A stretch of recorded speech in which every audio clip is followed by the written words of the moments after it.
Pas struggle lu, saat lu harus pindah dari kota besar ini ke Kendal? Jujur pas datang ke sana sedih. Di satu sisi aku sedih. Aku sempat ada struggling Kak di situ, tapi kayak nggak, aku bisa sampai di satu titik. Wah, aku harus butuh bantuan nih, makanya aku pergilah ke psikolog. Gimana ya, Caca kan kadang-kadang suka sering marah dibandingkan yang lainnya gitu. Karena sekarang bukan marahnya bukan sama aku loh ya. Karena kan aku punya luka batin Kak. Aku kan dibully 2,5 tahun waktu SMP. Ngerti kan? Kayak semua kan adik-adikin aku kan, kayak Kak Ayu, kayak tiba-tiba aku harus menjadi ketua PKK gitu. Jadi kan aku harus jadi leader, di mana aku kalau sama kamu ade-adean. Kalau orang bilang, oh Diko mah enak sekarang jadi ibaratnya kepala gitu atau bupati, karena ya punya privilege, dia tuh kaum pewaris, bukan kaum perintis seperti banyak orang. Apa yang kamu mau sampaikan?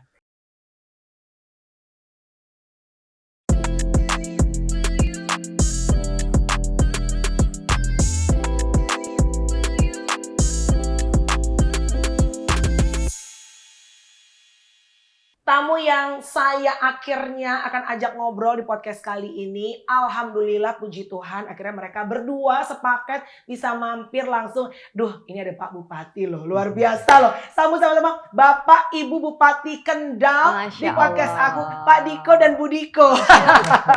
Assalamualaikum. Bener ya? Sebutannya Kendal bukan Kendal ya. Kendal. Kalau Kendal Jenner ya. Kendal Jenner. Tapi teman-teman kita di Jakarta pun ya kalau ngomong gimana Kendal, gimana Kendal gitu. Karena itu emang biasanya kita dengernya gitu. Jadi sebetulnya Kendal ya. Oke, Cak, apa kabar? Alhamdulillah baik Kak. Puasa? Alhamdulillah puasa. Udah ada yang bolong? Aku ini puasa baru ketiga ini malahan. Oh, karena kemarin nggak puasa. Menstruasi. Emang lagi Masih having period. Aku udah angkat rahim, Cak. Maunya nggak mens, supaya maunya hamil. Ya. Amin, doain. Semoga tahun ini ya. Amin, insyaallah. Sama Caca kan udah panjang, udah pernah bikin satu podcast dan itu viral loh sama Caca. Dan responnya bagus. Responnya bagus banget. Karena kita benar-benar saling menghargai keyakinan satu sama lain. Karena aku sama Kamel tuh emang udah kayak best, ini anak ya best. udahlah, udah deh gitu loh. Bener-bener kita berbeda tapi saling mengasihi. Itu yang paling penting. Ke Diko dulu deh, ini perdana banget. Manggilnya Pak Diko kali ya. Janganlah Diko aja. Kalau di luar manggilnya Pak Diko, tapi kalau di podcast karena udah teman jadi manggilnya Diko aja. Kok ini luar biasa, amazingly Allah akhirnya memberikan kesempatan. Kamu tuh usianya muda banget. Kamu you were born 1990, bener ya? 1990 guys, sudah jadi bupati sekarang. Gokil, hebat bener. Tapi apa yang menurut kamu sampai kamu bisa sampai di posisi ini? Karena gini, kalau orang bilang bekerja keras, banyak orang juga bisa bekerja keras tapi mungkin kesempatan itu belum tentu datang gitu.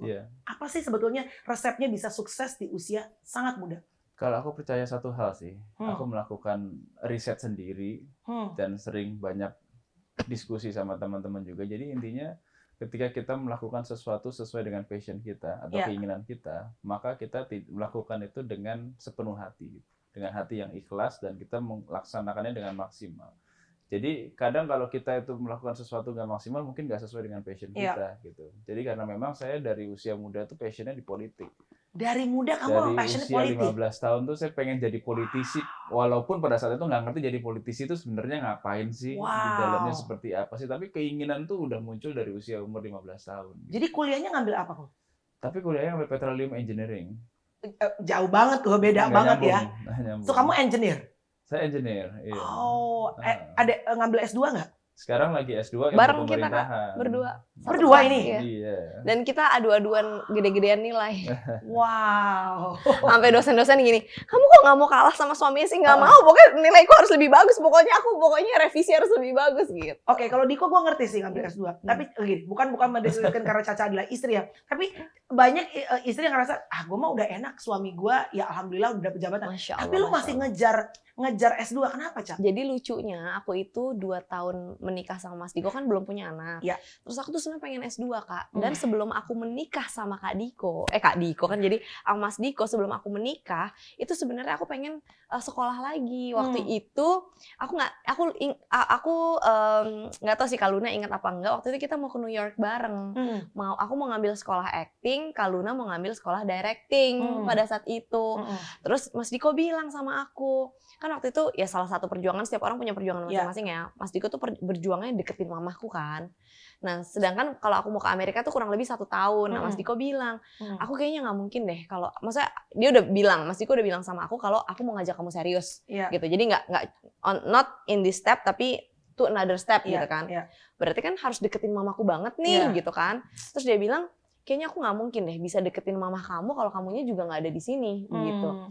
Jadi kayak ya aneh aja di titik rumahku sendiri gitu mau ngapain, nggak ada akunya kan. Dan itu dalam rangka mendekati mama. Mendekati mama. Supaya dapat hatinya kamu. Supaya mendapatkan hatinya mama. Gitu. Karena hati anaknya mau udah ya sebenarnya ya. Sebenarnya. Nah, sebenarnya intinya sih pada saat itu kayak kalau mau serius nggak usah kesana dulu lah gitu. Kita mau nikah, kalau sebenarnya kesana ya berarti ya udah nanti aja. Susah gitu. Long story short begitu. Karena aku yang ya udah deh iya gitu. Makanya kadang kalau Luna suka bercandain aku gini, gimana? Nyesel nggak nikah dulu? Mendingan nikah dulu atau sekolah dulu gitu kan? Bercanda-bercandaan doang. Tapi nyesel nggak? Enggak, nyesel sih enggak. Tapi aku tuh kasih dari pengalaman aku pribadi, aku kasih tahu ke semua anak-anak perempuan, khususnya anak muda kan, ternyata tingkat pernikahan dini di daerah itu tinggi loh. Kita nggak ngomongin Jakarta, tapi di daerah, dan itu salah satu tugas aku membantu suami juga. Aku sampai datang ke pengadilan agama, pengen lihat anak-anak di bawah umur nikah tuh gimana. Nah, aku dengan pengalaman aku ceritain ke mereka bahwa bukannya seperti yang tadi Kak Melanie bilang, bukannya mendeskripsikan seorang wanita, enggak. Tapi apapun kalau aku, ketika aku sudah menjadi seorang istri, prioritas aku itu adalah menjaga rumah tangga. Karena menjaga rumah tangga itu juga sebuah dalam tanda kutip kerja keras loh. Bukan hanya sekedar enak. Betul, saya setuju Bu. Kamu bukan hanya sekedar enak-enak lihat, kamu lihat enaknya. Enggak enaknya enggak kita liatin, kenapa? Karena tugas kita dari Tuhan juga harus saling menutupi aib satu sama lain. Aduh, manis. Ngerti nggak Kak? Nah jadi aku bilang sama perempuan-perempuan yang belum menikah, kamu udah tercapai belum cita-cita kamu? Walaupun namanya cita-cita manusia sampai mati nggak kan, ya pasti ada aja yang kita pengen ya Kak. Dunia kan manis, jadi kita pengen lagi. Nah maksudnya intinya gini, kamu sekolah udah selesai belum? Udah belum? Karena aku sebenarnya masih pengen S2. Dan ketika aku 2 tahun nikah sama Mas Diko, aku izin. Udah aku pengen S2 deh, boleh nggak? Aku udah ngecek harganya Prastia Mulia, aku udah ngecek harganya UI. Nggak usah, kata Mas Diko. Aku pikir ya Kak, dia nggak mau bayarin aku ya, deh aku bayar pakai uangku sendiri. Aku bayar deh pakai uangku sendiri, boleh nggak? Masih nggak boleh juga. Jadi intinya bukan masalah dibayarin atau nggak dibayarin, masalahnya udah deh kamu tuh nggak usah. Dan aku kan udah komitmen nih, gue pengen menjaga pernikahan ini, gue harus nurut sama suami gue. Karena dengan aku nurut sama suamiku, insya Allah suamiku juga jadi lebih merasa sayang harusnya ya sama aku dengan istri yang lebih nurut. Dan dia juga merasa menjadi laki-laki seutuhnya karena aku bener-bener nunduk nih sama suamiku gitu kan. Pokoknya gitu-gitulah. Jadi wah emang iya ya gitu, kayak emang harusnya tuh kayak sekolah dulu deh. Tiba-tiba Mas Diko, aku mau S2. Wah, kamu mau S2? Oh, tidak bisa. Aku ikut. Aku juga ikut. Enak aja S2, nggak boleh S2. Jadi sekarang barengan? Satu kelas kita. Jadi satu lucu. Kelas? Iya, lucu ya. Oh my God. Lucu di mana? Di Undip. Lucu banget sih kalian berdua, astaga. Oke, kalau dari obrolan, tapi nggak hanya dari obrolan ya, tapi karena gue udah mengenal Caca dari sebelum Caca juga udah pakai hijab segala macam. Di apa sih yang bikin kamu tuh dulu, kalau sekarang kan maksudnya dia udah sudah terbentuk menjadi perempuan dewasa, ya udah wisdomnya sudah bertambah. Tapi back then, Caca kayak anak kecil zaman dulu, apa yang bikin lo dulu tuh sampai akhirnya memilih si Caca gitu? Jadi aku tuh emang punya kriteria pada saat itu untuk memilih pasangan. Gitu. Jadi nggak asal-asalan gitu. Maksudnya ya mungkin physically nggak punya kriteria, tapi ada karakter yang memang harus memenuhi itu pada saat itu. Aku pikir yang pertama itu agamanya harus bagus. Walaupun pada saat itu dia belum berhijab, tapi dia mendalami agama, dia paham dengan agama dan lain sebagainya gitu. Yang pertama agama harus bagus. Yang kedua harus family oriented. Nah, Caca itu kan tipenya family oriented, dia gampang dekat dengan keluarga, gampang dekat dengan mendekati keluarga saya gitu kan, dengan keluarganya pun juga dekat, itu yang kedua. Dan yang ketiga itu mandiri. Nah, itu juga ada di Caca gitu. Jadi 3 hal itu yang meyakinkan saya pada saat itu untuk akhirnya milih Caca. Karena saya merasa 3 karakter ini sangat saya butuhkan untuk mendampingi saya gitu. Apalagi, jadi kamu tuh udah ngelihat ke depannya ya? Udah ngelihat gitu. Jadi kebayang nggak sih kalau misalkan saya nikah mungkin artis yang nggak bisa dibawa ke Kendal lah bahasanya. Kendal ini kan suatu kayak daerah yang anak Jakarta banget gitu misalnya ya. Iya, anak Jakarta. Ya Caca anak Jakarta banget. Tapi dia punya karakter 3 ini yang menurut saya dengan 3 karakter ini pasti bisa ikut saya kemana aja. Gitu. Oke, Caca, lu kan anak Jakarta banget, tadi Diko ya udah bilang gitu. Kamu lahir di mana sih, Caca? Jakarta. Jakarta, gede di Jakarta, udah gitu. Pokoknya anak-anak Aku lahir di rumah sakit MMC tapi ingat sama dokter Winahyo. Tapi apa yang gini, kalau ngikutin suami kan of course karena suami mendapatkan jabatan. Orang netizen pasti akan bilang, ya iyalah mau aja ngikutin ke Kendal kayak gue ngikutin sampai kemana juga mau. Orang laki gue kalau dapat jabatan. Tapi apa orang ngeliat enaknya? Apa struggle lu saat lu harus pindah dari kota besar ini ke Kendal? Oh sedih Kak, sedihnya bukan gini. Karena yang tadi aku bilang, setiap orang punya prioritas masing-masing. Kalau aku memang sudah ketika when I say I do, aku udah mengikhlaskan diri untuk menjadi seorang istri, prioritas aku adalah menjaga rumah tangga. Menjaga rumah tangga. Dan bekerja untuk menjaga rumah tangga, karena itu kerja sama kita berdua. Nggak bisa aku doang, nggak bisa suami doang gitu kan. Ya harus mengalah. Suka nggak suka, itu udah kodrat. Bukannya kenapa, karena aku nggak pernah ngeliat sih ada kayak suami nggak ngalah, istri nggak ngalah, terus habis itu rumah tangganya bisa berjalan tuh kayaknya aku nggak pernah ngeliat begitu. Jadi either way, mau suaminya yang ngalah atau istrinya yang ngalah, dua-duanya harus bisa saling ya mengalah satu sama lain untuk bisa berkembang gitu. Nah sekarang kan yang punya prioritas Mas Diko, yang punya karir Mas Diko, gitu kan. Nah aku yang dulunya di sini punya karir, punya banyak teman, jujur pas datang ke sana sedih. Di satu sisi aku sedih, Kak ngelihat kamu dulu kan kita kerjanya ngapain Kak? Terus aku dulu kakak-kakakan aku, Kak Melani, Kak Ayu, Kak Luna, Kak Edric, ya kan, geng-geng menteri ceria, ya kan. Aku kan kayak adik-adikan kan. Adik-adikan geng menteri ceria nih si ya Caca. kan pada saat itu ketika aku girls squad, ngerti kan? Maksudnya kayak aku padahal deket sama kalian, kayak kita makan seminggu berapa kali Kak, ya kan? Terus tiba-tiba itu semua harus hilang. Terus aku ngeliat teman aku pergi sama ini, ya itu kejadian yang sudah pernah aku rasakan ketika aku SMA juga sih. Karena pas SMA teman-temanku pada ngumpul ya, akunya di lokasi syuting gitu.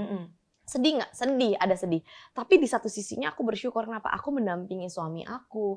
Jadi ya hati kita nih harus kita atur baik-baik lah Kak. Ada bahagianya, ada sedihnya. Dan tiba-tiba kehidupannya kan berubah banget nih di Kabupaten Kendal. Tapi aku pernah ngobrol itu ke Mas Diko. Aku tuh ngerasa aku kesepian loh, tapi di matanya Mas Diko, nggak tau, Kamela ini nanya sendiri aja nanti ya. Tapi di matanya Mas Diko, aku tuh nggak kesepian karena aku di sana bersama dengan ibu-ibu PKK. Anytime, anywhere aku mau pergi kemanapun kan aku selalu banyak yang ikut sama aku. Tapi do you know what I mean Kak? I can be myself ketika aku sama kamu, ketika aku sama yang ini tapi kan istrinya Bupati ya. Iya dong kan nggak mungkin ada hal yang harus dijaga. Iya dong nggak mungkin aku tiba-tiba kayak gitu-gitu kayak gitu-gitu kan nggak mungkin. Ada apa itu Ibu Bupati ya? Kan ngerti kan? Iya dong, benar. Itu kosong gitu loh. Dan Ibu Bupati kan juga pasti bukan Ibu Bupati, maksud aku ibu-ibu PKK juga pasti ketika sama aku kan ya mereka profesional menjaga organisasi ini. Bukan mereka sama seperti teman-teman SMA mereka juga kan, sama seperti aku juga bukan sama seperti teman-teman SMA aku atau ketika aku sama teman-teman main aku sama kamu dan lain-lain gitu loh. Jadi aku sempat ada struggling Kak di situ, tapi kayak aku harus bisa sampai di satu titik, wah aku harus butuh bantuan nih, makanya aku pergilah ke psikolog. What? Online ya, psikolog online. Wow. Tapi psikolognya kan ada di Belanda. Jadi kita online, terus dia kayak gitu ngobrol setelah 3 bulan, seminggu cuma sekali, 3 bulan. Terus psikolog itu kalau ketemu Mas Diko cuma kayak hai gitu-gitu doang aja. Terus dari situ aku nanya sama Mas Diko, kamu gimana setelah aku ke psikolog? Ternyata Mas Dikonya lebih nyaman. Oh, justru impact-nya tuh lebih di kamunya tuh output-nya lebih enak gitu. Iya, karena kan ya kita rumah tangga berdua 7 kali 24 jam tidur bareng. Jadi kan yang bisa ngerasain cuman ya harusnya yang punya ngerasa impact suamiku ya. Karena kalau kamu ngeliat aku kan baik-baik aja. Semua orang ngeliat aku baik-baik aja gitu kan. Tapi kan di balik rumah, di balik kamar itu kan pasti ya kita berdua doang nih gitu. Ternyata dia lebih nyaman. Dan Mas Diko gini, kamu lanjutin deh gitu. Ke psikolog? Ngobrol. Dan kamu tau gak, 2 minggu lalu psikolog ini baru found out ketika aku ngobrol, dia ngomong gini, Ca, I think you are quite adore to your husband deh. Gitu. Wow. Padahal kan aku gengsinya gede banget ya. Iya. Dibilang kayak aku ngefans sama Mas Diko, enggak gitu kan. Padahal dia kan dulu yang ngejar-ngejar aku gitu kan. Tapi ternyata deep down inside. Dia ngomong kayak gitu, dia bilang, kamu tahu gak sih, kamu sadar gak? Have you kayak ngomong kayak gini ke suami kamu gitu? Enggak. You have to told him. Dia bilang gitu.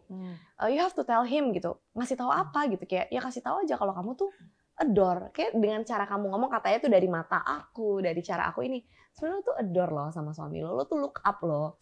Tapi pernah nggak lo ngomong kalau lo tuh look up sama suami lo gitu? Nggak pernah ngomong. Kamu harus ngomong deh, gitu. Manis, karena psikolog ini aku itu ngebaca muka aku ketika aku ngomongin gimana aku punya tanggung jawab di PKK misalkan. Terus ketika aku ngomongin kamu dan teman-teman, ketika aku ngomongin geng ini, itu tuh katanya, oh kamu di sini tuh kamu tuh nyaman ya, kelihatan nyaman. Kalau di sini kamu kelihatan kamu harus kayak jaga-jaga. Di sini kamu, dan ketika aku ngomongin suamiku katanya, kamu tuh adore loh sama suami berbinar kamu. Gitu mata ya. Maksudnya yang look up gitu. Ya bagus dong mengadore suami sendiri daripada mengadore suami orang. Betul. Nah, Diko, gitu. Bener, Caca sampai ke psikolog. Artinya kan walaupun banyak orang bilang, ke psikolog. Tapi menurut gue it's a good thing loh. Karena sebenarnya each of us kalau memang membutuhkan kita harus seek for professional kan. Daripada ngobrol sama teman sama kadang-kadang gosip juga. nggak jelas, Kadang-kadang juga. gibah. Tapi apa yang lo rasain sebelum Caca ke psikolog? Gini, jadi ya semua orang kan biasanya punya permasalahan dan mencari solusinya masing-masing gitu kan. Ada yang mungkin bisa sendiri, ada yang mungkin harus ke profesional seperti psikolog dan lain sebagainya. Aku sih lebih ngeliat Caca sebenarnya bukan hanya permasalahan dia pindah ke Kendal, tapi memang selama ini ada yang memang dia mesti mencari solusi melalui ya psikolog itu gitu. Jadi memang ya karakternya Caca itu akhirnya bisa lebih berubah dalam arti lebih baik itu ketika memang nemuin psikolog. Gitu. Apa yang sebelumnya yang kamu rasakan bahwa sampai kamu mensupport istrimu untuk ke psikolog? Ya, gimana ya, Caca kan kadang-kadang suka gampang marah gitu ya. Dengan segala pas yang udah pernah terjadi di Caca lah, membentuk karakter dia yang mungkin agak sedikit sering marah dibandingkan yang lainnya gitu. Nah di situ memang kan harus bisa lebih kontrol emosi dan lain sebagainya. Karena gitu. sekarang Bukan marahnya bukan sama aku loh ya. Iya, hal kecil di sekitar bukan Pokoknya, sama Dikonya. Iya, karena kan aku punya luka batin Kak. Aku kan dibully 2,5 tahun waktu SMP. Itu masih ke bawah sampai sekarang. Kamu? Iya dong. Dibully kenapa? Kan lu cakep, Ca. Enggak tahu. Pinter, keyong, apa yang bully kamu? Enggak tahu, tanya aja sama yang ngebully. Dan itu mau Tapi bekas. one of temen aku yang ngebully ini luar biasa banget. Aku quite appreciate to her ya. Satu orang doang dari satu angkatan. Satu orang dia datang ke aku, dia minta maaf. Dia bilang ya dia tahu itu salah dan itu kejadian waktu SMP. Oh pokoknya dia ngakuin gini. Dia minta, menurut aku itu keren loh. Dia udah bertahun-tahun, udah berapa belas tahun terus dia datang ke aku, dia minta maaf, itu menurut aku dia keren loh, hebat gitu. Ya udah. Tapi kan tetap childhood memories ini kan tetap masih nempel dan itu ada di karakter aku kan. Jadi aku kan kadang kalau ketemu orang tuh sebenarnya ada takut-takutnya Kak, kalau nggak in my comfort zone. Makanya kenapa aku kalau ketemu kamu tuh nyaman kan. Kayak kamu kan bilang aku kayak anak kecil, karena aku tuh seneng kayak disayang gitu loh. Ngerti kan? Kayak semua kan adik-adikin aku kan, kayak Kak Ayu, kayak doh si Caca nih maksudnya kayak emang semua tuh menganggap dan kayaknya Caca juga mainnya itu lagi ya. Iya kan, gitu. Nah itu that my comfort zone. Tapi kalau ketemu orang sebenarnya takut sebenarnya gitu. Dan tiba-tiba aku harus menjadi ketua PKK gitu. Jadi kan aku harus jadi leader. Di mana aku kalau sama kamu ade-adean. Tiba-tiba lo ibu. Ngerti kan? Wah iya sih. Ngerti kan? Ya, itu jadi buat kayak nggak mudah sih. Dan aku nggak bisa deh. Maksud aku gini, bukan aib loh kita pergi ke psikolog tuh kayak kamu sakit banget. Kayak kamu sakit ya kamu pergi ke dokter gitu loh. Ya kan harus ada solusi gitu karena aku ngerasa kalau suami aku mau semakin besar, akunya harus bisa semakin tenang. Akunya harus bisa semakin damai dengan diri aku. Akunya dan Mas Diko itu kan pemimpin daerah ya. Kalau aku kan dulu ngerasa aku tuh pemain sinetron ya. Ngerti nggak Kak? Kita kan pemain sinetron ekspresif gitu. Makin berekspresi kayaknya tuh kita makin oke. Nah, menurut kamu kalau kepala daerah dan istri kepala daerah bagusnya ekspresif atau nggak ekspresif? Ya nggak boleh reaktif, mungkin responsif boleh tapi nggak boleh reaktif itu pasti ya. Politisi yang hebat-hebat deh. Iya deh. Coba deh, nggak usah kita sebut lah namanya siapa. Ntar lakinya belum ngapain, lu udah curhat di sosial media. Ya kan nggak mungkin ya gitu. Jadi kan emang ngerti nggak? Itu kan kayak kamu lihat Queen Elizabeth gitu. Ya nggak mungkin dia nggak suka, pasti dia pernah nggak suka sama orang atau tapi kan tetap how to gitu. Harus tetap bisa handle ya. Terus apa yang lo akhirnya titik apa yang akhirnya lo ngerasa bahwa oke, my wife needs help dalam arti adalah teman bicara ya. Pada saat itu sebenarnya dia sendiri sih yang lebih menilai bahwa dia sudah membutuhkan untuk komunikasi dengan psikolog secara profesional lah gitu ya. Karena memang ya, saya berkali-kali bilang sama Caca kayak kamu harus lebih tenang gitu, lebih calm, jaga emosi gitu. Biasa karena kan di dalam dunia politik itu kan banyak uncertainty kan, yang kalau kita sebagai politisi ya kita harus bisa melihat dan menjaga emosi itu gitu. Kalau Caca kan selalu reaktif. Ada satu hal terjadi seperti ini dia langsung reaktif. Wah, Kalau kita bisa, kan menganalisis dulu gitu. Gak semua hal kita harus reaktif, kita harus bisa. Itu hebatnya, Masya Allah, tabarakallah, itu hebatnya Mas Diko. Dan itu yang dilihat sama psikolog aku, kamu tuh look up ke suami kamu karena aku pengen menjadi seperti itu. Misalkan kayak gini, Mas Diko nggak setuju ini warnanya merah, tapi Kak Melani gimana caranya ngomong ke Mas Diko, tapi kalau di politik kan yang ngomong nggak ke Kak Melani langsung. Iya dong. Kak Melani ngebentuk apa untuk menggiring Mas Diko untuk setuju bahwa ini merah gitu kan, warnanya nih warna parfum ini gitu kan. Tapi ternyata Mas Diko kayak wah itu ternyata kerjaannya Melani ya, padahal Melani selama ini deket sama Mas Diko gitu ya, misalkan gitu kan. Itu kan harusnya kayak Mel, lu tuh gimana sih? Harusnya gitu dong. Itu Caca. Itu aku. Nah, kalau Mas Diko dia tuh bisa kayak mundur 1 atau 2 langkah, dia mikir dulu, dia tenang, kepala dia dingin, baru dia gini. Oke, berarti gue harus gini. Gitu. Nah, aku tuh butuh dibantu untuk punya transisi itu, Kak. Sebelum aku bilang, Kamelani gimana sih? Kan aku udah percaya sama Kamelani.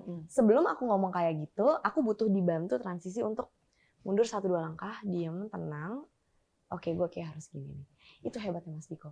Jadi Mas Diko tuh Masya Allah bukan berarti ya sekarang dia jadi pemimpin di Kabupaten Kendal terus semua orang seneng sama dia. Oh enggak lah, gejolaknya kan banyak banget gitu kan. Bukan berarti dia jadi pemimpin ASN berapa ribu sayang di sana? 10.000 ASN di sana. Terus mentang-mentang dia jabatannya di atas, yang lain di bawah, terus yang lain 3, siapa enggak gitu juga. Itu kan ada gejolak-gejolaknya juga. Nah, pasti. Aku melihat Mas Diko itu tekanannya enggak mudah. Aku harus menjadi istri yang bisa benar-benar menenangkan dia, menyenangkan dia. Jadi kan aku harus damai juga dengan diri aku. Nggak bisa ribet sendiri ya. Nah, aku aja ribet sama diriku sendiri, dia pulang ngelihat aku ribet, gimana aku mau bikin dia tenang? Nggak bisa dong, Kak. It's not fair. Jadi aku dan my childhood memories itu bukan salahnya Mas Diko loh. Iya. Gitu loh. Itu hal yang terjadi sebelum kamu ketemu sama Diko. Iya dong, gitu. Nauzubillah min dzalik, kecuali emang ada salahnya Mas Diko. Enggak, ini kan kita punya childhood memories macam sendiri-sendiri gitu. Tapi jadi ribut nggak di awal-awal pindah ke Kendal? Enggak sih, alhamdulillah. Karena memang gimana ya, kalau aku tuh tipikal yang nggak pengen membesar-besarkan sesuatu gitu loh. Jadi aku yang lebih kayak selalu mengalah kalau ada sesuatu sama si Caca gitu. Tapi ini kalau impact-nya udah mulai keluar daripada rumah tangga, melibatkan banyak orang, kayaknya ya ini perlu mulai dijaga. Gitu. Iya. Gimana caranya kamu usianya muda, tiba-tiba kamu ditaruh sebagai pemimpin di situ? Kan ini kan birokrasi itu bukan hal yang mudah. Kita semua tahu bahwa banyak orang-orang yang mungkin lebih jauh sih di atas kamu gitu kok.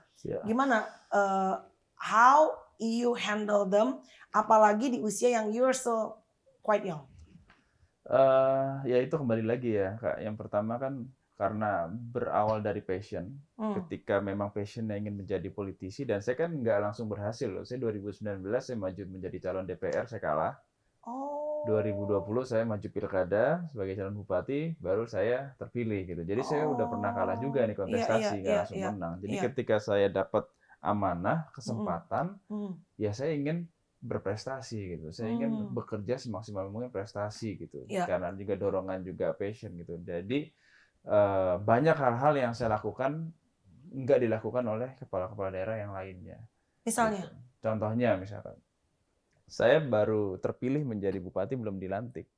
Kita tuh tahun 2020, yang biasanya orang itu nunggu dilantik dulu baru kerja. Saya begitu terpilih, masih punya waktu 3 bulan, saya udah bekerja. Jadi saya udah colong start sebelum saya dilantik jadi bupati. Saking ini ya? Saking saya ingin memaksimalkan waktu yang ada ini gitu, maksimalkan. Dan pada saat itu yang saya lakukan, saya keliling ke seluruh kepala daerah senior yang saya anggap berhasil untuk mendapatkan masukan dari mereka, saran dari mereka. Saya sebagai junior nih, baru terpilih jadi kepala daerah. Saya mau tanya kira-kira apa nih yang harus saya siapkan, apa yang harus saya lakukan, tantangannya apa sih kira-kira. Itu saya buying problems. Ngobrol-ngobrol santai aja, siapa yang aku kenal, aku kenalin ke Mas Diko juga, Mas Diko yang kenal sendiri juga, ngobrol gitu aja, ngobrol gini aja santai. Jadi dari situ semua akhirnya kita punya summary, saya punya summary, oke berarti ini yang harus saya siapkan sebelum saya dilantik. Nah salah satunya yang saya siapkan itu adalah saya membentuk tim percepatan. Jadi di luar ASN yang ada 10.000 orang itu di Kendal, saya punya tim percepatan sendiri yang saya hire, saya biayain sendiri. Itu untuk kasih saya masukan, ada tim think tank-nya, ada tim hukumnya, ada tim medianya. Semua ini untuk memastikan bahwa visi misi saya, program-program prioritas saya, apa yang mau saya lakukan di Kendal ini bisa execute semua. Janji-janji politiknya. Karena gini loh, kepala daerah sama birokrasi ini dua hal yang berbeda. Birokrasi ini problems bagi kepala daerah. Betul. Iya. Betul ya, kayak kita kan kita bukan bagian dari mereka. Kita ini cuman buat mereka nih kita cuman pekerja kontrakan 5 tahunan gitu. Mereka yang selama-lamanya di sana gitu. Jadi itu bukan menjadi masalah, enggak, tapi memang itu adalah problems yang harus kita siapkan gitu. Jadi memang makanya caranya gimana? Ya saya punya tim sendiri gitu. Karena kenapa kalau nggak saya punya tim sendiri yang saya biayain sendiri, saya rekrut sendiri orang-orang anak-anak muda yang pengalaman di bidang memang pemerintahan dan lain sebagainya. Karena ketika kita nggak punya pengalaman, kita nggak punya experience. Ketika kita bertemu dengan orang-orang birokrasi, kalau mereka membohongi kita nggak akan ngerti. Tapi tanpa birokrasi pun kan juga nggak mungkin tiap hari saya harus baca aturan terus, begitu banyak aturan, saya harus punya tim gitu yang selalu kasih saya masukan, ini bisa, ini begini caranya, begini, opsinya begini. Jadi mereka pun juga tahu bahwa jangan main-main loh, saya paham loh, saya ngerti loh gitu. Jadi ikutin apa yang saya mau, jalanin. Gitu. Wow. Kenapa sih kamu tertarik dari usia muda, dari 15 tahun jadi politikus? Kenapa harus politik gitu loh? Ya, honestly speaking ya, apapun itu kan bapak saya juga politisi. Iya. Tapi bapak saya itu tipikal orang tua yang tidak pernah mengarahkan anaknya. Oh, jadi bukan karena bokap bilang lo harus masuk politik, enggak. Jadi bapak saya itu enggak pernah mengarahkan anaknya harus politik, harus jadi pengusaha, harus jadi ini, enggak pernah gitu. Jadi anaknya terserah lah gitu. Dan enggak semua dari anaknya orang tua saya itu masuk ke politik semua, enggak. Gitu. Jadi memang awalnya dari situ. Karena bapak saya kan dari 2014 ketika saya umur 14 tahun. Ya. Pada saat itu kan saya anak nomor 4, jadi kan saya masih kecil kan. Nah, tapi ketika kita ngumpul keluarga, itu tuh saya ngerasa tiap kita makan keluarga itu selalu ngebahas politik. Nah, pada saat ngebahas politik karena saya anaknya masih kecil, saya nggak pernah dilibatkan. Jadi saya merasa mungkin kayak saya merasa tertantang, saya pengen tahu nih politik dan saya akhirnya ya jadinya pengen masuk ke dalam dunia politik. Semua orang kan bilang bahwa politik itu, bahkan banyak orang bilang ya iyalah sebelum kepilih itu pasti visi misinya A sampai Z. Tapi ya memang pada kenyataannya memang tidak banyak politikus yang akhirnya bisa merealisasikan apa yang dijanjikan. Ya, bukan karena orang-orang ini juga ibaratnya lupa sama janjinya, tapi banyak hal kompleks lah. Birokrasi itu. Birokrasi, kompleksitas dan segala macam gitu di tengah perjalanan mereka. Tapi memang bener gak sih kamu yang udah nyemplung gitu kok? Memang orang bilang politik is dark, politik is dirty. Emang seriwah dan serumit itu? Bukan politik is dark sih, politik is gray. Gray. Jadi gak ada abu-abu gitu. Politik itu sesuatu yang abu-abu. Nggak putih, nggak hitam. Tapi ini abu-abu. Tinggal gimana kita melihat dari sudut pandang kita. Kenapa saya bilang begitu? Karena gini, kita mau melakukan sesuatu, menuju ke sesuatu, niat kita baik. Tapi belum tentu cara kita bisa lurus. Iya. Tapi tujuan kita kan kita mau menuju ke sana. Kita mau melakukan sebuah kebaikan. Tapi kadang-kadang caranya tuh ya kita harus kanan kiri untuk menuju ke sana. Nah, itu politik gitu. Jadi memang ya, kenapa orang bilang politik itu uncertainty gitu, ketidakpastian politik gitu. Jadi memang tantangannya memang sangat luar biasa. Tapi itu juga saya ngerasa gini, banyak orang idealismenya tinggi sebelum menjabat. Betul. Ketika menjabat selesai. Kenapa itu sih? Kenapa gitu kok? Karena memang ya itu yang tadi saya bilang gitu, karena di dalam ketika kita bicara politik praktis ya, mendapat sebuah jabatan itu karena ya banyak sekali hal-hal yang tadi yang mungkin nggak sesuai dengan apa yang kita lihat sebelumnya di luar pikiran kita gitu. Jadi memang harus punya benar-benar niat yang baik dan benar-benar harus punya mental yang kuat. Kalau saya percaya politik di Indonesia hari ini kita harus kuat dulu dengan fondasi kita sebelum masuk ke dunia politik. Which is apa tuh? Harus sebelum kita masuk ke dunia politik? Kuat dengan fondasi kita tuh harusnya kita harus selesai dengan diri kita. Kalau kita belum selesai dengan diri kita, maksudnya ya misalkan keluarga kita udah selesai, udah nggak perlu mikirin keluarga lagi, finansial kita juga udah selesai, kita nggak perlu mikirin finansial lagi gitu. Nah, kalau kita selesai dengan diri kita, baru kita masuk dalam dunia politik itu bisa lebih stable. Kemarin ada yang bilang pada saat lagi nyalek-nyalek apa segala macam, lo jangan nyalek kalau belum kaya. Ada teman artis ngomong gitu, bercanda ya nih, tapi nggak tahu, make sense juga sih. Karena kalau lo memang cari duit, emang bener-bener purpose utamanya lo masuk politik, walaupun pasti namanya kita kan cari uang ya. Utamanya adalah pengen memperkaya diri lo pasti berantakan. All the vision pasti akan vanish inside gitu. Iya, itu. Bener nggak? Jadi betul. ada baiknya kita mumpuni dulu secara financial and then we go to politik gitu. Iya, itu yang saya bilang kan, kita harus selesai dengan diri kita dulu, baru kita masuk ke dalam dunia politik. Gitu. So far, it's quite stress you out nggak? Saya selalu bilang ya kalau saya ketemu teman-teman saya nih yang saya pantaran sama saya, yang seumuran sama saya, teman-teman SMA lah gitu, kuliah ketika lagi ngobrol-ngobrol gitu, mereka selalu tanya sama saya, gimana nih politik dan lain sebagainya, masuk ke dalam dunia politik. Saya selalu bilang sama mereka, kalau itu bukan passion lu, forget it. Ini nggak usah ya? Nggak usah, karena lu bakalan stres banget dengan segala kompleks permasalahan yang ada di sana. Good answer. Yeah. Saya aja ya gua aja tuh waktu setahun jadi bupati, mulai masuk tahun kedua tuh setiap tidur tuh suka ngelamun kayak gila ya, pantasan banyak banget politisi itu ketika udah masuk ke dalam, akhirnya idealismenya hilang. Akhirnya ini banyaklah hal yang jadi kayak kontemplasi sama diri sendiri. Capek banget sebenarnya Kak, memang capek banget. Aku karena udah masalahnya banyak banget, problemsnya kompleks banget, belum lagi karena kita kayak gini loh, misalkan gue mau bangun stadion nih, gitu. Itu nggak bisa cuma ngomong, yuk besok kita bangun stadion, nggak bisa. Itu kompleks banget gitu loh, aturannya harus bikin perencanaannya dulu, harus ada desain engineeringnya dulu. Nah itu kan melibatkan OPD ini. Padahal niatnya baik ya untuk masyarakat juga kan? Iya, gitu semua niatnya awalnya pasti baik. Nah makanya itu ketika kita punya niat yang baik, yang paling penting itu adalah istiqomah. Kita harus benar-benar konsisten di dalam perjuangan kita, konsisten kita benar-benar memperjuangkan apa yang kita ingin perjuangkan kepada masyarakat. Itu yang paling penting. Itu titik pegangannya ibaratnya. Dikit lagi, Cak. Sabar. Maaf, Cak. Nih gue mau lagi. Penasaran bentar, kan? Dikit lagi itu. Temptation-nya kan banyak. Orang bilang pada saat you get on one position gitu, ya kalau laki-laki kan harta, tahta, wanita. Tiga ini apa yang paling mengganggu saat ini? Ada godaannya. Kan karena lo usianya masih muda, lo dapat posisi lumayan oke gitu. Terus tiga ini kan selalu dari tahun, kayak kita lihat dari tahun jebot, muter tiga itu doang sebenarnya gitu. Harta, deal with that nggak bisa tante, misalnya let's say orang banyak menerima suap, uang apa segala macam gitu kan. Ada misalnya temptation gitu tuh, yang paling berat yang mana tuh? Sampai hari ini mungkin kalau bisa dibilang ya nggak ada yang paling berat sih Kak. Maksudnya oke lah 3 problems itu memang ya harus menjadi concern gitu. Makanya saya ketika masuk ke dalam dunia politik terpilih itu satu hal yang saya perkuat pada saat itu adalah kedekatan saya dengan tokoh agama, dengan ulama-ulama, dengan kiai. Karena saya merasa yang bisa menjaga saya itu adalah agama. Orang-orang baik. Saya percaya kalau kita dekat dengan orang baik, maka kebaikan itu juga akan kembali kepada kita. Jadi yang saya dekatkan itu adalah tokoh-tokoh agama, ulama-ulama besar. Ya saya merasa jauh lebih nyaman ketika dekat dengan mereka gitu. Jadi itu mungkin salah satu shield saya selama menjadi bupati. Can you divide between friends and enemies in politics? Me? Iya. Kalau aku bisa. Udah kalau tahu Caca nggak bisa. Caca nggak bisa.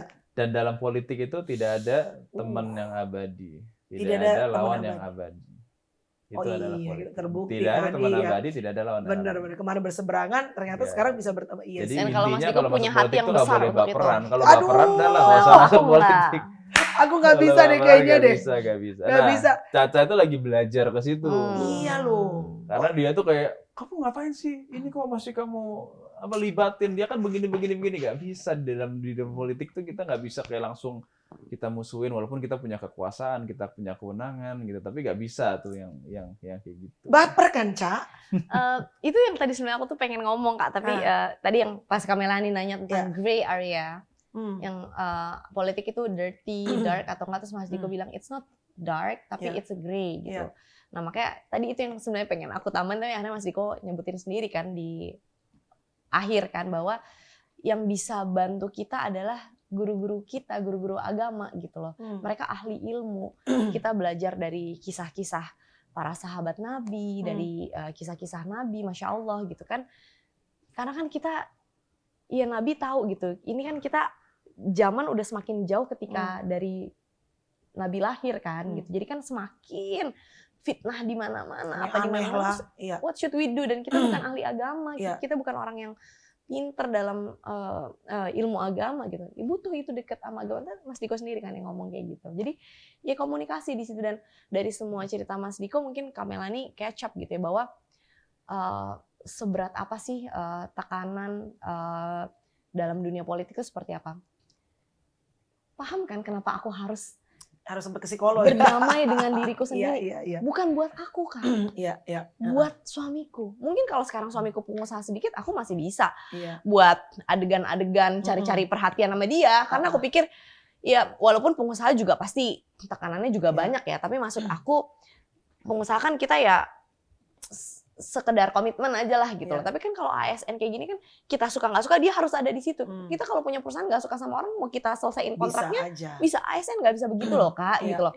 Jadi beda lah gitu loh, tekanannya tuh aku tahu banget beda. Jadi aku justru wah gue nggak bisa nih ya drama-drama nih sama suami gue ya, makanya aku harus damai sama dia. Aku jadi supaya sekarang aku udah bisa tahu kalau Mas Diko pulang ke rumah, kapan aku bisa ngajak dia ngobrol, atau aku tahu dia nggak cerita sama aku, tapi aku tahu dia lagi ada masalah bukan ada masalah, tapi lagi ada challenge lah dalam dunia politiknya, yang aku nggak usah deh nanya-nanya atau apa, atau ngobrol, atau yang bikin adegan-adegan, Dedi ini gitu-gitu nggak usah deh. Yang nggak penting gitu yang nggak penting tuh nggak usah deh gitu loh. Jadi ya, paham kan Kak? Sekarang bisa dapat gambaran kenapa sampai lo harus ke psikolog, lo harus berdamai dengan diri lo. Juga, sebenarnya for him, tapi sebenarnya ternyata ya buat aku juga gitu loh. Titik paling berat sepanjang, ini berapa tahun sih kok? Udah. Sekarang 3 tahun ini. 3 years ya udah ya. Baru 3 tahun. Titik yang paling berat sepanjang 3 tahun ada? Yang you feel like this is the hardest point? Alhamdulillah enggak sih Kak. Maksudnya banyak sekali struggle yang harus aku lewatin dalam perjalanan ini. Tapi alhamdulillah sampai hari ini Allah kasih kemudahan, solusinya selalu ada. Masya Allah. Itu yang dari kamu dilantik jadi bupati. Tapi mungkin the hardest point adalah ketika kamu DPR gak dapat. Kamu gimana? Ini kan lagi banyak nih, kebetulan aku baru lihat kemarin caleg-caleg artis yang beberapa mampir ke sini dan aku lihat visi misi bagus dan mereka juga pinter ya. Tapi kan balik lagi dalam politik tuh ya bukan karena lu nggak pinter lu nggak kepilih ya, bukan karena lu bodoh atau bagaimana, tapi kan ada faktor keberuntungan, banyak hal gitu kan. Gimana lu dealing pada saat itu lu kalah? Kan lu bokap juga sebenarnya kan udah ibaratnya udah politikus. Itu seru banget itu Kak yang pas tahun 2019 itu Kak. Stres nggak?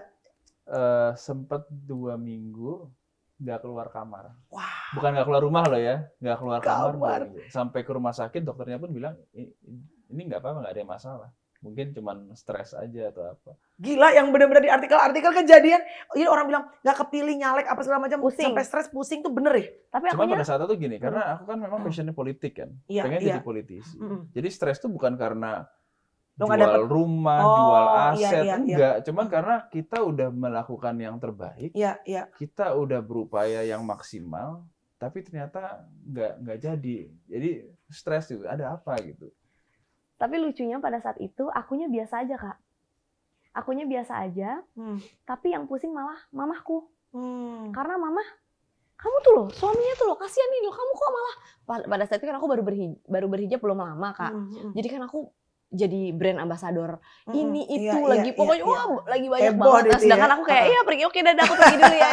Kamu tuh loh nggak ada perasaan, malah aku dimarahin sama mamaku. Kamu tuh nggak ada perasaan itu loh, suami kamu tuh kasihan ini.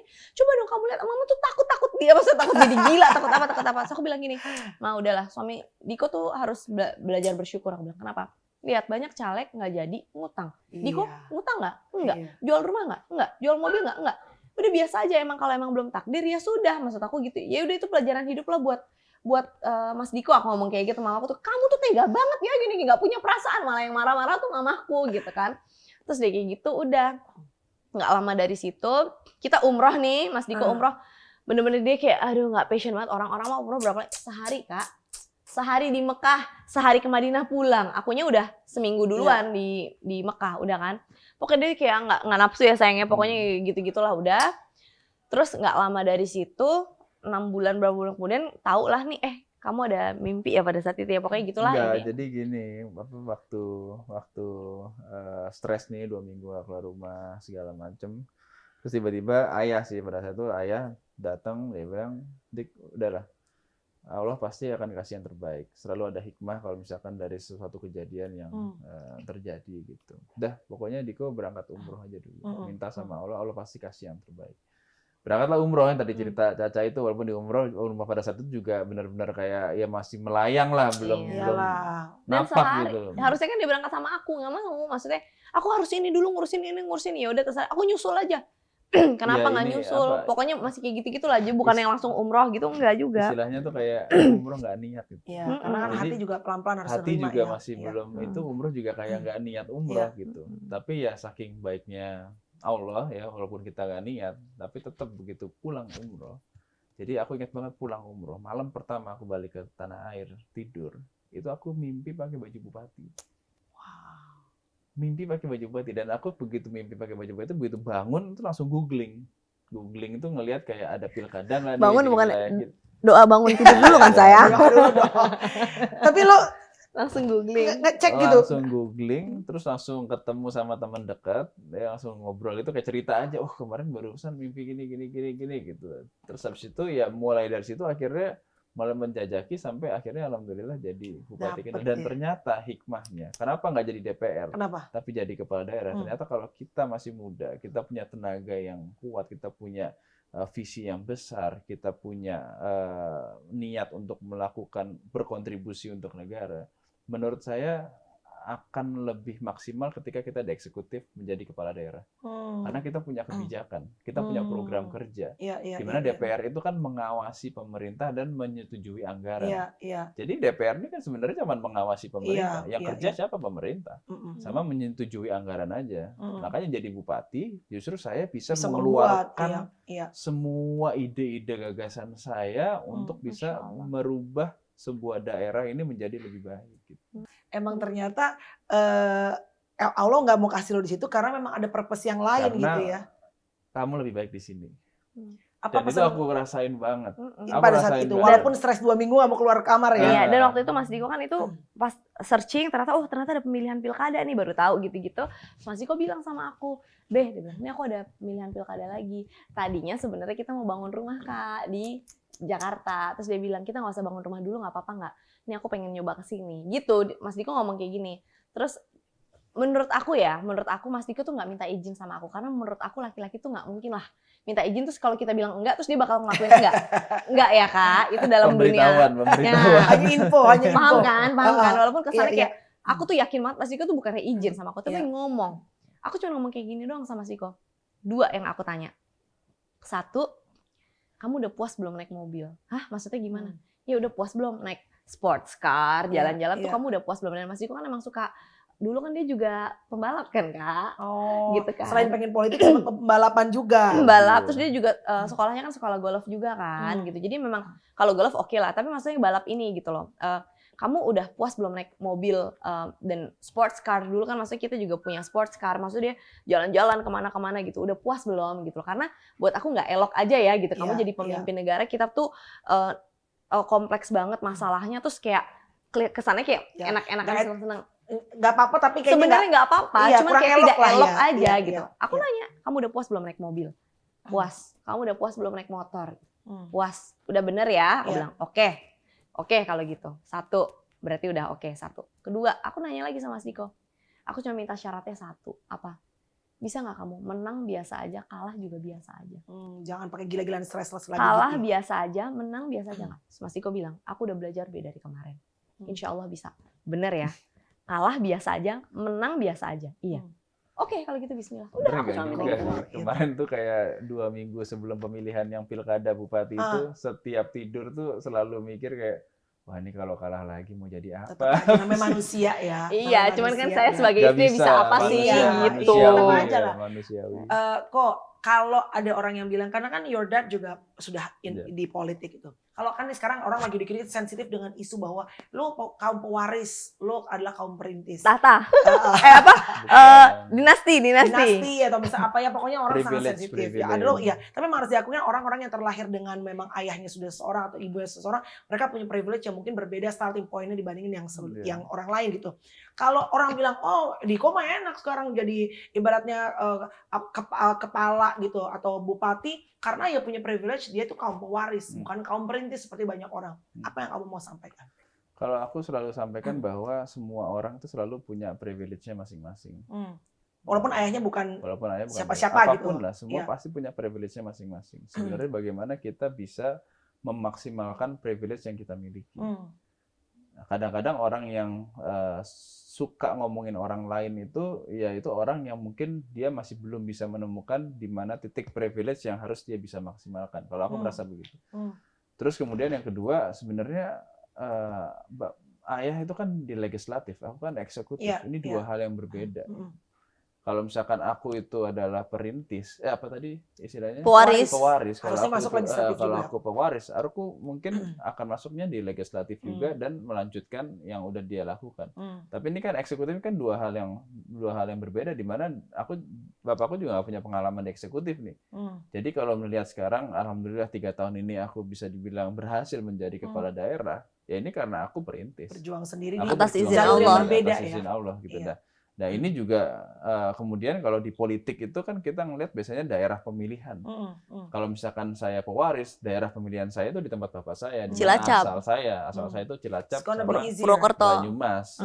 Nah di mana saya ini sekarang di Kabupaten Kendal. Ini bukan di daerah yang memang diwarisi oleh orang tua saya, gitu. Jadi orang kadang-kadang ngelihat ya iyalah bapaknya politisi pasti dia berhasil pasti gitu. Ada gitu kan. Pasti gampang lah semua gitu. Tapi kalau orang yang kenal sama aku, dia tahu gimana aku benar-benar kerja keras untuk bisa mendapatkan posisi di hari ini. Buktinya nyoba legislatif ngikutin bapaknya nggak dapat. Kalau pewaris harusnya dapat dong. Harusnya dapat. Akhirnya mencoba jalur yang berbeda. Cak, sedikit aja. Perjalanan hijrah kamu tuh seperti apa? Karena pertama kali kita ngonten tuh Caca baru aja memutuskan untuk menutup. Gimana perjalanan hijrahmu sampai hari ini?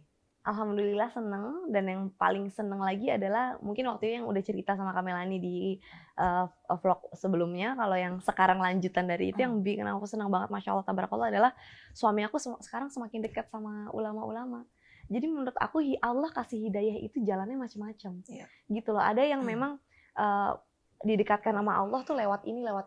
Tapi justru dengan suamiku terjun dalam dunia politik, malah deket dengan ulama-ulama. Dulu pas jadi pengusaha nggak sedekat ini loh dengan ulama gitu loh. Bukan berarti pengusaha nggak deket ya, karena ada juga yang pengusaha deket sama ulama-ulama gitu. Karena kan makanya itu aku bilang Allah tuh kasih hidayah jalan macam-macam. Pas jadi pengusaha Mas Diko biasa aja, tapi pas jadi politisi justru bentengnya harus makin, dan dia semakin kayak aduh aku tuh memang tergantung banget sama Allah ya. Aduh itu aku hidayah tuh yang diberikan oleh Allah, karena memang aku ketika masuk politik yang tadi aku sampaikan, kita in the gray area. Putih bisa jadi hitam, hitam bisa jadi putih. Jadi cuma perlu, Allah yang bisa nolong cuma Allah. Yang bisa nolong cuma Allah. Yang punya ilmunya, melalui orang-orang yang memiliki ilmu ya. Navigate ways-nya tuh ya dari Tuhan gitu. Itu yang aku bersyukur banget sih Kak. Kalau aku ya mungkin aku belajar hanya untuk diri aku ya Kak. Aku belajar hanya untuk diri aku. Dan aku ngerasa kayak aku nggak punya impact sebanyak itulah. Tapi kalau Mas Diko kan impactnya banyak Kak. Dia bikin one day one juice. Itu semua ASN bilang, Bu, baru kali ini Bu di Kendal ada one day one juice Bu. Baru kali ini Bu di Kendal sholawatan mulu Bu kerjaannya Bu. Biasanya kita dangdutan terus. Karena kan jalur pantura. Pantesan nggak pernah callingan artis-artis. Boleh lah. Nanti kalau kita bikin acara itu Kak, musik. Boleh lah ya. Kamelani. Harapannya apa sih untuk Kendal tuh kan biar bagaimanapun di tangan kamu tuh sekarang diberikan kepercayaan, pengennya kan Kendal menjadi tempat yang lebih baik dong gitu di segala area gitu. Apa yang kamu tuh pengen, legacy apa yang pengen kamu tinggalkan kalau kamu setelah ini nggak menjabat lagi, kamu pengen Kendal tuh seperti apa gitu? Kalau saya yang pertama gini Kak, ketika saya diberikan kesempatan di usia yang sangat muda menjadi kepala daerah, saya ingin memberikan inspirasi untuk anak-anak muda agar mereka mau masuk ke dalam dunia politik. Yang kedua, ingin menunjukkan kepada masyarakat Indonesia bahwa anak muda itu punya kemampuan untuk bisa memimpin di dalam dunia politik.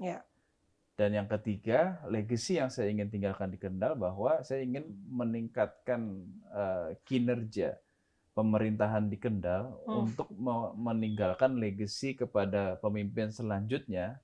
Ketika nanti mereka masuk ke Kendal ya udah standarnya udah tinggi. Yes. Karena ketika mereka turunkan standar mereka, ini pasti masyarakat akan melihat gitu. Contoh misalkan, wah di era Diko nih pembangunan di Kendal ini bangunannya ikonik semua. Otomatis siapapun yang melanjutkan saya nanti di Kendal, dia ketika membangun sesuatu pasti harus ikonik pembangunannya, nggak bisa asal-asalan. Loh Kak, di mana-mana pemerintah tuh banyak bangun tuh asal-asalan, yang penting jadi. Nggak pernah memperhatikan arsitekturnya, manfaatnya, terus gimana ini bisa benar-benar berdampak terhadap pembangunan, meningkatkan kualitas sumber daya manusia, kemudian meningkatkan kecerdasan masyarakat dan lain sebagainya gitu. Jadi itu legacy yang ingin aku tinggal. Di mana biasanya orang hanya berpikir indikator pemerintahan. Biasanya kepala daerah itu kan indikator pemerintahan. Laju pertumbuhan ekonomi, angka kemiskinan, indeks pembangunan manusia, angka pengangguran. Biasanya fokusnya di situ. Tapi kalau aku fokusnya memang meninggalkan legacy yang nantinya akhirnya orang memiliki standar yang tinggi untuk menjadi seorang kepala daerah. Supaya melanjutkan udah tinggi nih dari peninggalan Pak Diko, masa kita turun lagi? Supaya mungkin. Terus melanjutkan lebih minimal baik. Minimal sama atau lebih baik. Atau lebih baik, yes.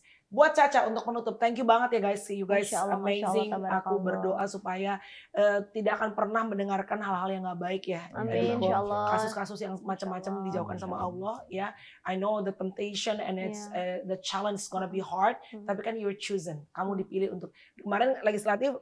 Ternyata jalannya kan minggir eksekutif, so this is your place gitu yang diberikan kepercayaan.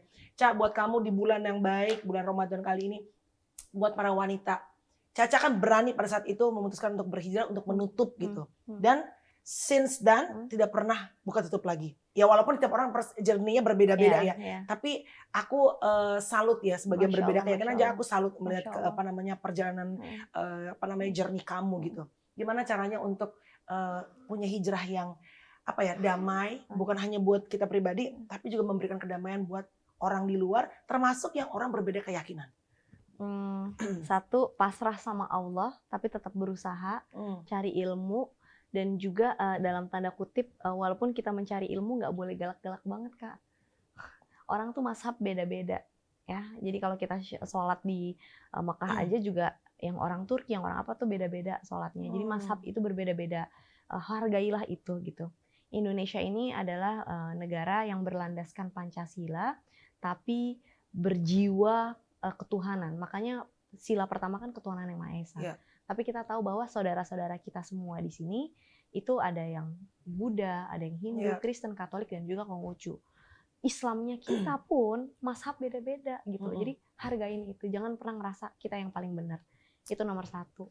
Kedua, pergaulan dan pertemanan itu penting, tapi itulah aku tuh paling sekarang karena sensitif sekali ya Kak, ngomongin agama Islam di Indonesia kok sekarang jadi kayak gimana ya gitu ya. Yang bikin aku sedih pokoknya jangan kalau kita udah belajar agama, kita ngerasa ini paling benar, guru gua paling benar, benar gitu. Janganlah, be open minded. Oh mungkin ada sesuatu yang aku nggak tahu kenapa dia melakukan ini. Positif thinkingnya ke orang gitu, tapi jangan terlalu galak dalam tanda kutip gitu loh Kak. Ya mungkin ada yang paham dengan apa yang aku omongin, ada yang nggak paham ya sudahlah biarkan saja. Karena journey-nya orang berbeda-beda ya. Karena ada yang tahu sejarahnya tentang ini, ada yang nggak tahu juga sejarahnya tentang ini di Indonesia. Pokoknya aku cuma titip aja, kalau kamu belajar agama dan kamu merasa kamu benar dan kamu yang paling benar, ada yang salah sama diri kamu. Tapi kalau kamu belajar agama, kamu semakin menghargai orang lain, semakin kamu menghargai perbedaan. Berarti itu Allah benar-benar kasih kelembutan dalam diri kamu. Karena contohnya baginda Rasul tuh, baginda Rasul Masya Allah banget. Beliau tuh sangat lembut sekali gitu. Adem. Sama yang beda agama aja beliau rangkul kok, apalagi yang seiman ya. Iya. Selama itu bukan urusan tauhid ya gitu, selama itu urusan bisnis, urusan apa, tapi jadi lembutlah di situ gitu. Dan kayak itu aja sih Kak paling. Tapi kalau ditanya, Caca apa sih misalkan doanya, doain Mas Diko naik lagi dong jabatan ke atas kan. Abis bupati apa sih, gubernur, abis gubernur apa sih, presiden. Pokoknya dunia ini kan manis Kak.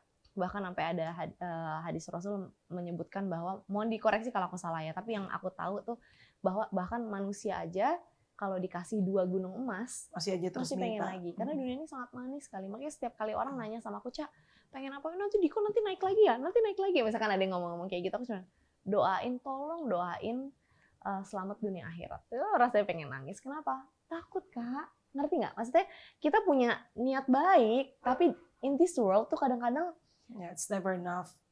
Never enough, dan niat baik kita kadang juga nggak dipandang baik, yang seperti tadi Mas Diko bilang, jalannya ternyata kok salah karena kita manusia biasa. Mesti ada hilafnya kita, keplesetnya kita tuh mesti ada gitu. Jadi minta tolong banget dimaafin lahir batin kalau kita ada salah, dan juga minta doain selamat dunia akhirat. Nah, aku cuma minta itu yang paling penting. Kak, buat apa sih Kak kita harta berlimpah tapi nggak selamat dunia akhirat? Good coy. Ya nggak? Dan sampai punya anak banyak nggak selamat dunia akhirat. Buat apa? Pendidikan bagus nggak selamat dunia. Untuk apa sih? Gitu. Jadi mau nggak semuanya? Mau dunia ini manis. Semua orang cicipin dunia ini manis banget. Mau nggak semuanya? Kalau bisa kita milikin dunia ini, kita milikin. Pengen. Tapi pengennya selamat dunia akhirat. Udah, itu kalau nggak dapat selamat dunia, aduh takut Kak. Ini udah nggak bisa panggil adik-adikan lagi nih, udah ibu. Ya. ibu. Aduh, Masya Allah. Aduh, Pak Diko dan Bu Diko, terima kasih terima ya. kasih, Kak Mel. Thank you so much guys. Thank you. Bahwa aku senang semakin banyak anak-anak muda yang semoga juga bukan cuma di politik ya, kok mudah-mudahan di segala area. Atlet, ya dunia keartisan, regenerasi itu kan selalu ada gitu. Dan semoga generasi muda Indonesia tuh semakin punya banyak prestasi dibandingkan sensasi. Amin, insya Allah. Sensasi dikit-dikit boleh lah, tapi prestasinya harus lebih banyak gitu ya. Iya. Dan semoga perjalanan hijrah dari seorang Cha-Cha Frederica memberikan good value, nilai baik buat teman-teman di bulan yang baik, di hari yang baik, bulan Ramadan. Thank you guys. Amel, salam buat Kak Tyson, buat Chloe, dan juga buat Courage. Siap, itu dia. Ya, aku mau ngasih parfum dulu buat Cha-Cha. Ambilin dulu bentar. Wow, aku mau ngasih parfum dulu buat Cha-Cha. Sesuatu yang sangat aku suka ini. Yes, ini parfum kolaborasi aku. Habis kalau misalnya kepala daerah, aku bingung mau ngasih apa guys, ya kan? Sudahlah, aku berikan ini aja buat Cha-Cha. Thank you so much Kakak. Terima kasih. Thank you guys for watching. God bless you all. Bye.